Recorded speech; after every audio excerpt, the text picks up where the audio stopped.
रविवारी सकाळी साधारण 7:45च्या सुमारास वासुंदे शिवारामध्ये कैलासवासी संतोष अहिलाजी नरे या तरुणास अतिशय बेदरकारपणे गाडीने डंपरनी वाळूच्या उडून त्या ठिकाणी छोटीशी दयामायासुद्धा न दाखवता बराचसा काळ फरफटत त्यांना नेलं आणि एवढं होऊनसुद्धा तो मृतदेह एखाद्या प्राण्याला आपण बाजूला काढतो तसा काढून सदर चालक डंपरचे त्या तिकून फरार झाले। यामुळे गावातली सगळी लोक अत्यंत दुःखी आणि संतप्त झालेली आहेत। ऐन उमेदीत आलेला मुलगा अवैध वाळूचा बळी ठरलेला आहे।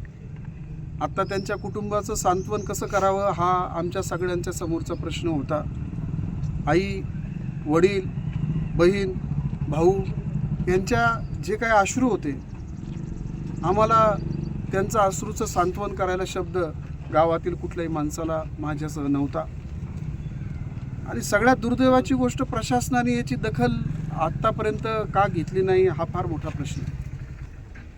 वास्तविकपणे महसूल खात्यातले अधिकारी या ठिकाणी येणं अपेक्षित होतं। त्यांनी घरच्यांना सांत्वन करणं गरजेचं होतं। आज त्याची 2 छोटी मुलं आहेत। त्या मुलांकडे बघितल्यानंतर खरंच जर तुमचा मुलगा या जागी असता तरी तुम्ही असेच वागले असते का, असा एक प्रश्न आमच्या सगळ्यांच्या मनाला पडतो। आणि म्हणून उद्या सकाळी आम्ही सर्व ग्रामस्थ, परिसरातील सर्व ग्रामस्थ टाकळी डोकेश्वरला रस्ता रोको या संदर्भात करणार आहेत। रस्ता रोको करण्यामागचा उद्देश एवढाच आहे की झोपलेल्या प्रशासनाला कधीतरी जाग यावी, झोपलेलं प्रशासन कधीतरी जागून उठावं आणि दुसऱ्याच्या वेदना काय असतात, दुसऱ्याला जर दुःख झालं तर काय होतं हे त्यांनाही कळावं। तुम्हाला 2,000 रुपयाच्या हप्त्यासाठी जर तुम्ही आमच्या गावातल्या तरुणांची बळे जर घ्यायला निघाले असले तर आम्ही ते कदापि सहन करणार नाही। उद्या सकाळी आम्ही टाकळी डोकेश्वरला साधारण 10 वाजता हा रस्ता रोको सुरू करतोय।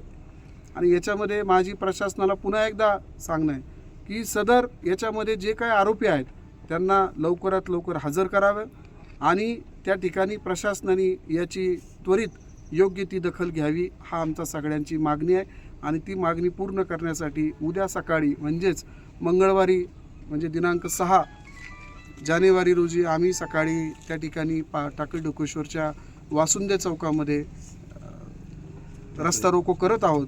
तर याची दखल प्रशासनाने घ्यावी हीच प्रशासनाला सूचना।